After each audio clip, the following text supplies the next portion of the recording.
You're welcome, Internet. This is Viet Duan, host of the BBYK podcast, and you are listening to the BSPN Radio Network. And we're back with another edition of Face the Facts, a series where we interview professional athletes and ask them the tough questions donks like Luke Thomas are too busy projecting what an alpha he is on Twitter to ask. Here's something you might find Luke saying on Twitter. Hi, I'm an alpha male, like a wolf. If we were in the wild, I would attack you. Even if you weren't in my food chain, I would go out of my way to attack you. If I were a wolf and you were a tuna, I would swim out into the middle of the ocean and freaking eat you. Boom! Alpha Luke! To which we say, first of all, Luke, there's no such thing as an alpha male. Wolf packs don't follow an alpha. Young wolves follow older, bigger, wiser wolves. It's called good parenting, bro. And plus, a wolf swimming in the ocean? I mean, look, if you place it near a river or some sort of freshwater source, yeah, that would make sense. But if you find yourself in the ocean, 20-foot waves, going against a full-grown 1,000-pound tuna with 20 or 30 of his best buds, yeah, you lose that battle. You lose that battle 10 times out of 10. And guess what? You've wandered out to our school of tuna, and now we have a taste for wolf. And we talk to ourselves, we communicate, and we say, well, you know what? Wolf tastes good. Let's go get some more wolf. We develop a system and establish a beachhead and aggressively hunt you and your pack. We'll corner you and your children. We'll construct a series of breathing apparatus from kelp. We'll be able to trap a certain amount of oxygen. I mean, look, it's not going to last for days, but an hour 45, no problem. That will give us plenty of time to figure out where you live. Go back to the sea, get more oxygen, then come back and stalk you. You just lost your own game. You're outgunned and you're outmanned. Luke Thomas is pissed? Huh. More like Luke Thomas just pissed himself.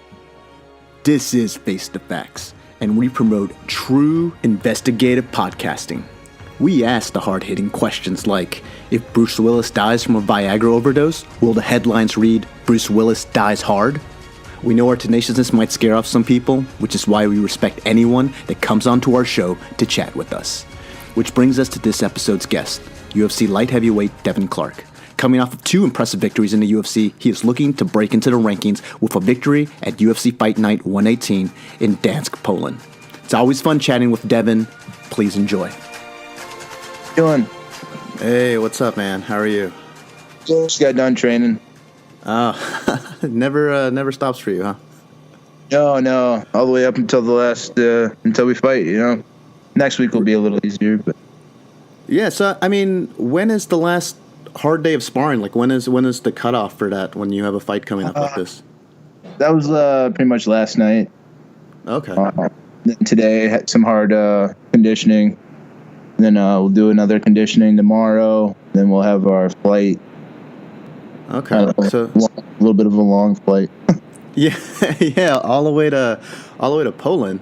Have you ever been to Poland before? No, I've actually never been out of the United States. So okay, so I mean, this should be kind of fun. So you're leaving on Monday? I'm leaving Sunday, tomorrow night. Okay, you're leaving Sunday. Okay, so you'll have like a week there. Yeah, pretty much. I'll get there. I'll leave Sunday night our time for Central, and then get there Monday night their time. Yeah, it's gonna take a while to. I always thought that was like really tough. Like whenever you have to fight like overseas and you have to get used to the time zone difference and stuff like that. But yeah, and I guess the best thing is just kind of keep going on their time, and a lot of people want to sleep right when they get there, but or whatever. And I guess the best thing is just stay active until it's bedtime there. Oh yeah, for sure. Try to get used to that as much as possible, because we'll be getting into all of that. The guy you're facing, Jan, this is his. It's not his hometown, but it's home country. So yeah, a little bit of a homecoming for him. All right, we are joined by light heavyweight Devin Brown Bear Clark. Now, Devin, we last talked to you back in April on that Kansas City card against Jake Collier. Let's talk about that fight. I mean, you looked fantastic. I was watching it. You went out there immediately. You closed the distance. You pushed him against the fence, and really, you just kept the pressure on him. And what I was really impressed by was it was consistent pressure. Whereas Collier seemed to come at you in blitzes, and it was like these and then he would really slow down.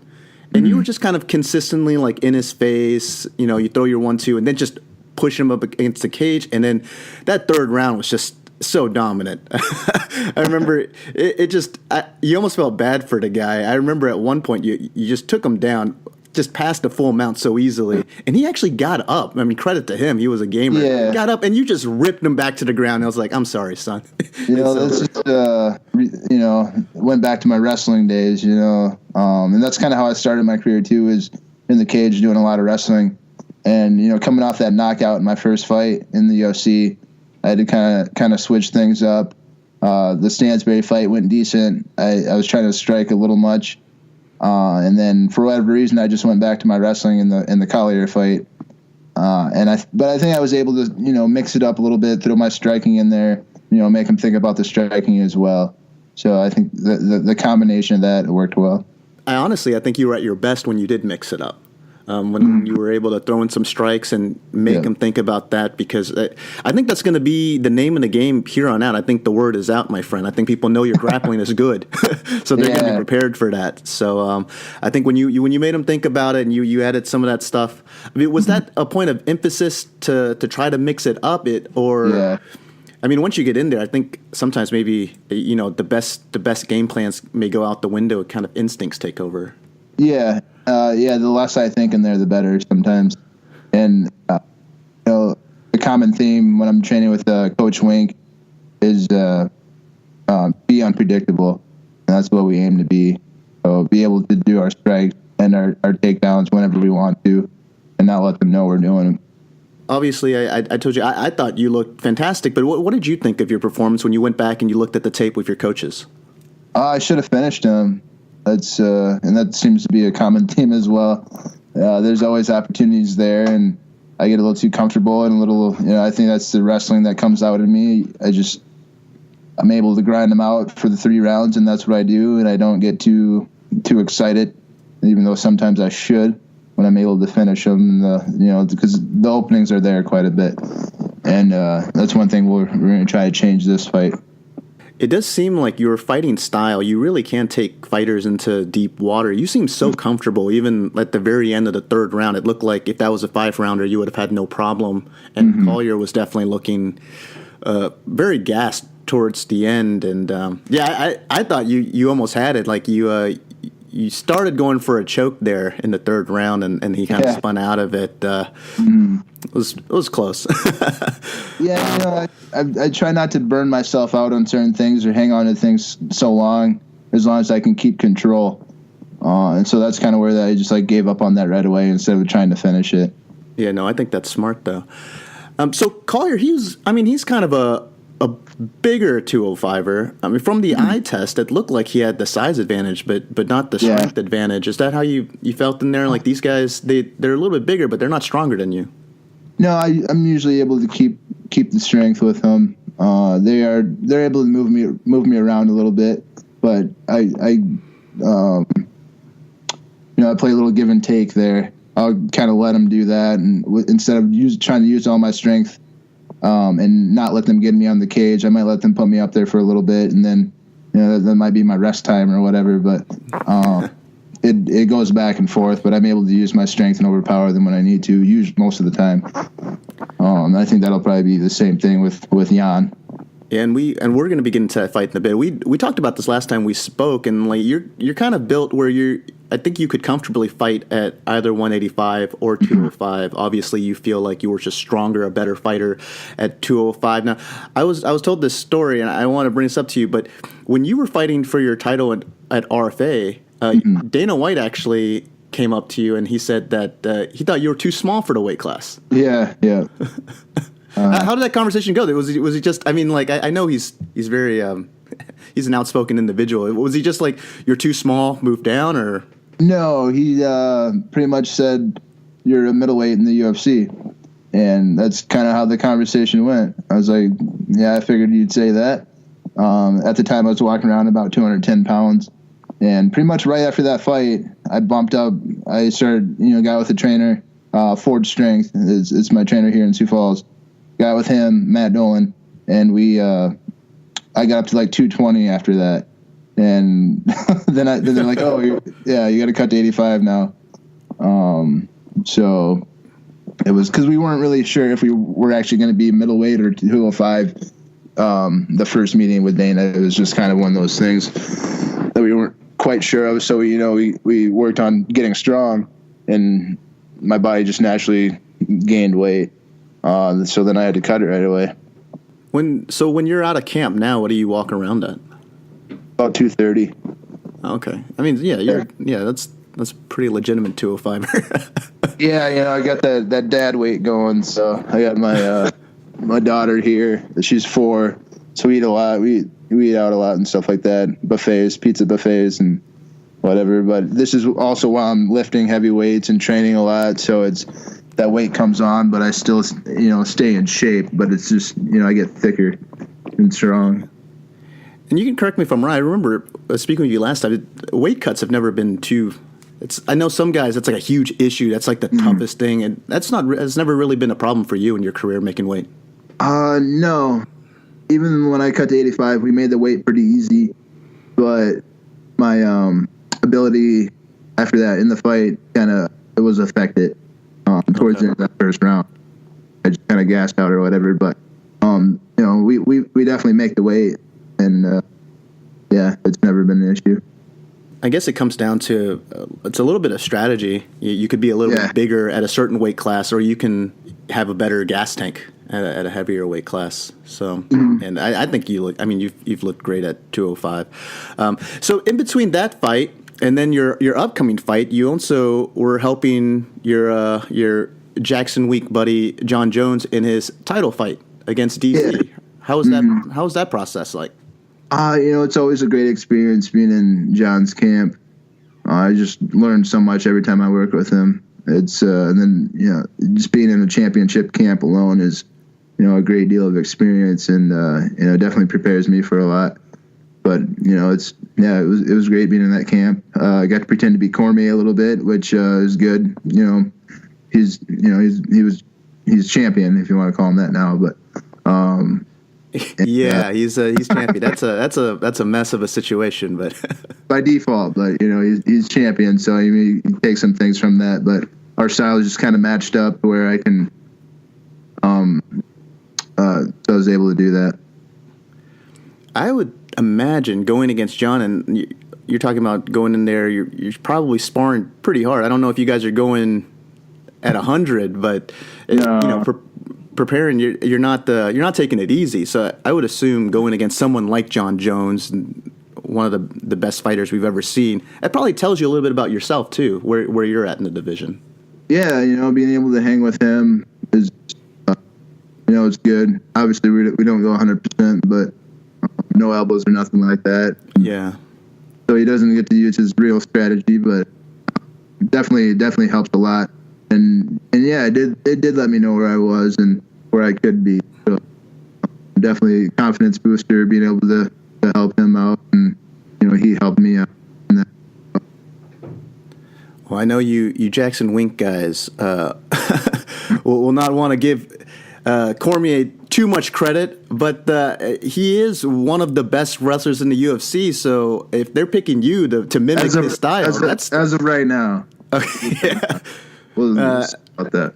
I still think that's quite a compliment to your abilities. They would let you kind of mimic him.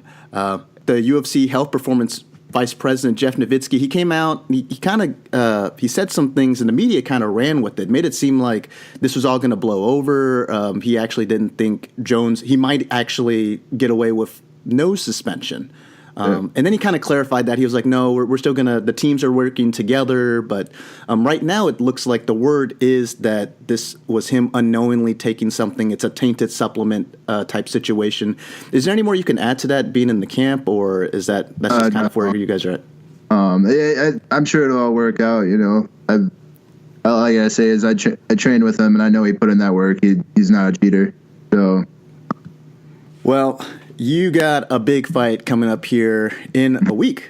You're going to be fighting, like we said, you're going to be in that feature fight over in Poland at UFC Fight Night 118 in Dansk. This is going to be, I think, a pretty big fight for you.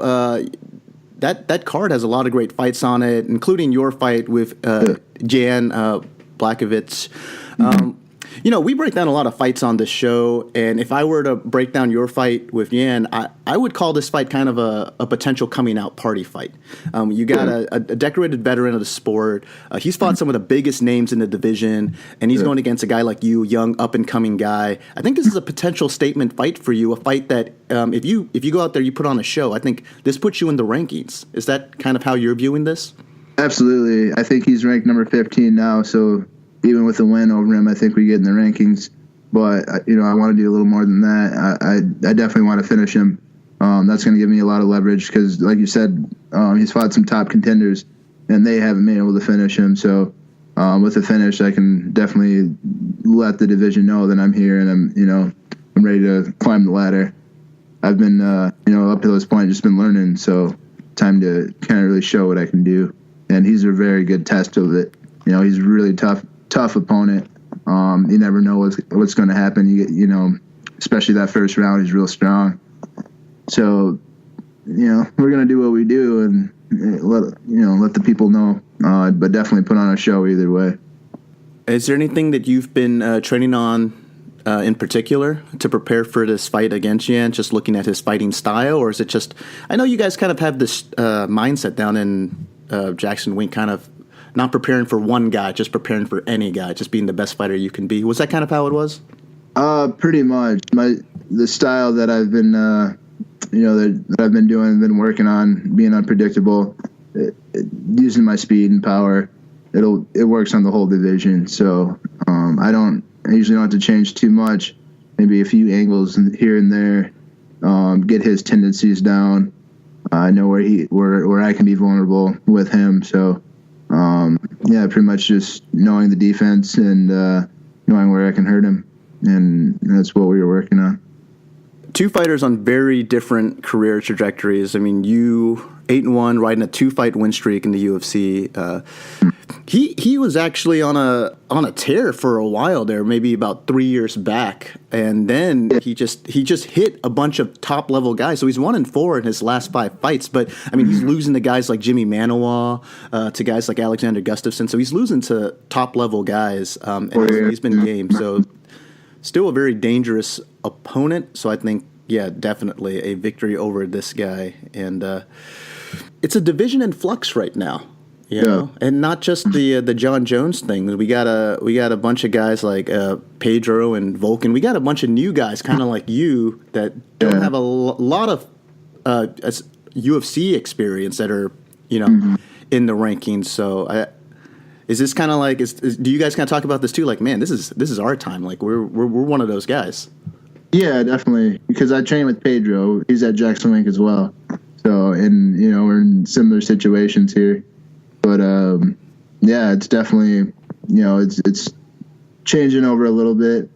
And there's some of the veterans that are still in there that I can see they're on their way out a little bit. There's definitely some in there that, because it's a small division, but everybody in the division is pretty tough. You have guys that are way unranked that can beat some of the top 15 guys. So it's just one of those divisions that's tough all around.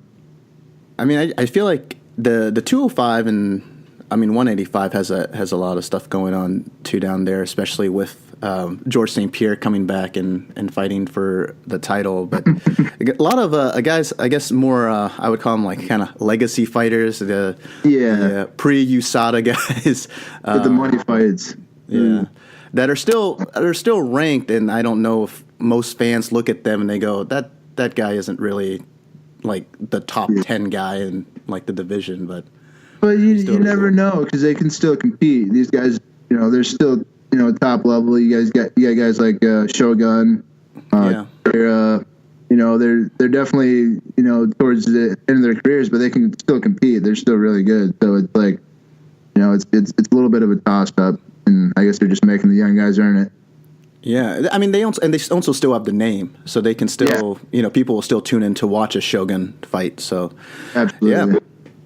All right, we're gonna face the facts real quick. I'm gonna ask you a couple quick questions. If you had to change your name, what would your new name be? Fight name? Yeah.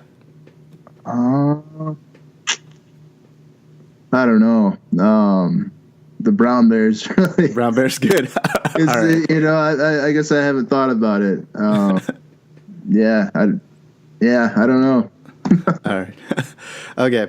What celebrity would you rate a perfect 10? I would.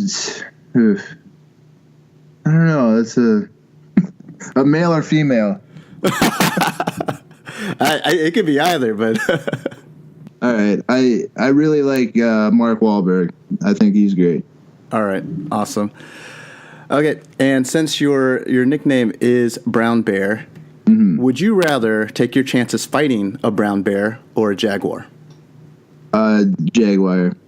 Just had that conversation this morning in the gym about coming across a brown bear or coming across a bear, and it seems to never end well unless you have a really high, powerful gun. So.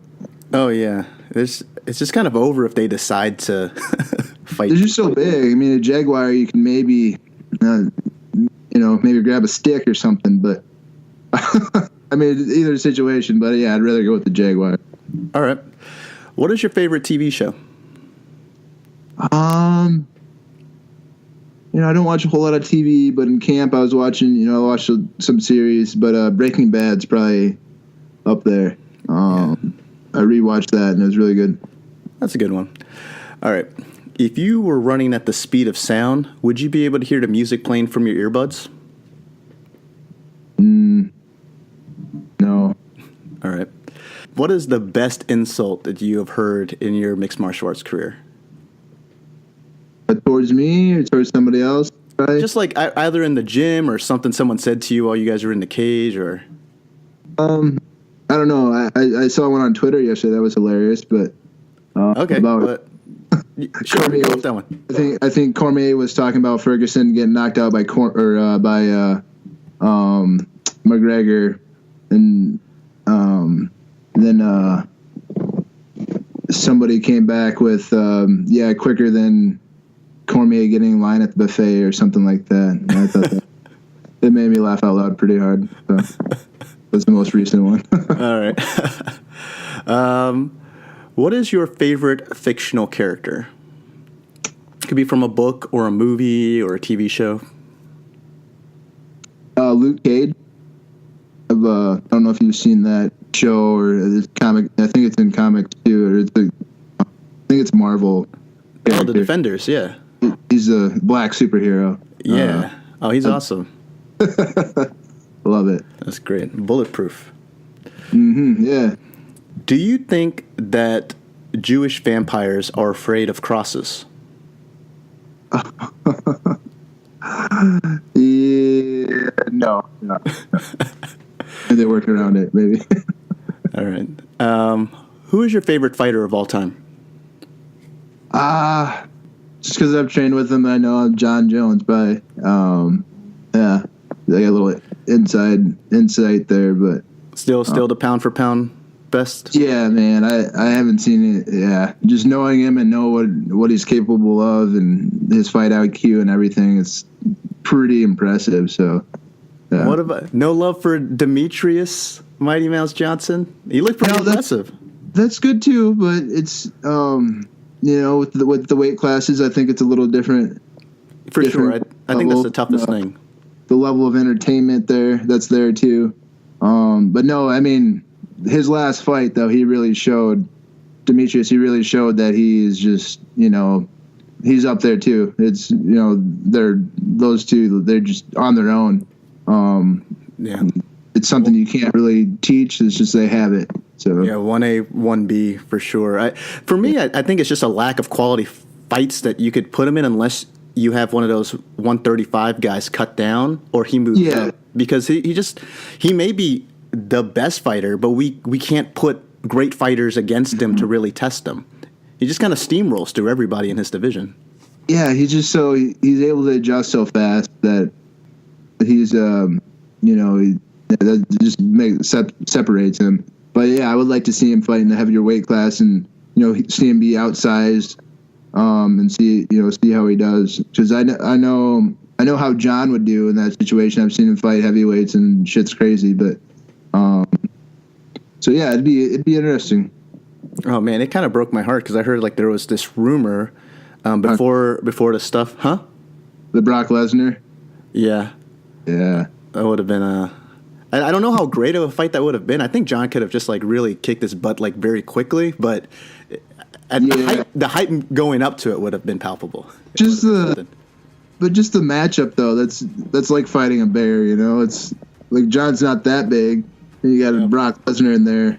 It's just a crazy matchup. That's, you know, definitely it's just something that's crazy and fun, I guess. Oh man, it would have been so fun. So hopefully it will still happen. Hopefully all this stuff blows over, and we'll see what happens. All right, if your life had a motto, what would it be? Forward. Go forward. I love it. We're going to just wrap this up. Devin, it's always fun doing this with you, man. You're a super cool guy, and you are a hell of a fighter. We love watching you fight. We love watching you improve each and every time you get into the octagon. And best wishes to you in your upcoming fight with Yan, my friend. Well, thank you. I appreciate it. I want to thank Devin once again for coming on the show and chatting with me. It's always a blast talking with that guy. Super cool. I wish him all the best, not just in his next fight, but in his career. And he keeps putting in that hard work. We know he's going to be climbing the rankings ladder. Guys, you are going to want to tune in for this one, not just for Devin Clark's fight, but just this card in general. A lot of interesting fights. Obviously, the headline at the top of the card, you got Donald Cerrone versus Darren Till. Now, UFC Fight Night 118. Now, this is in Dansk, Poland, so there's going to be a different start time. It's going to be a lot earlier than you're accustomed to. 3 p.m. Eastern Time, 12 p.m. Pacific. So, fight fans, you're going to have to get your party on a little bit earlier than usual. For the latest and greatest in all things BBYK, why don't you hit that subscribe button? And if you like this video, why don't you guys give us a thumbs up? And until next time, we are the Bros, you know.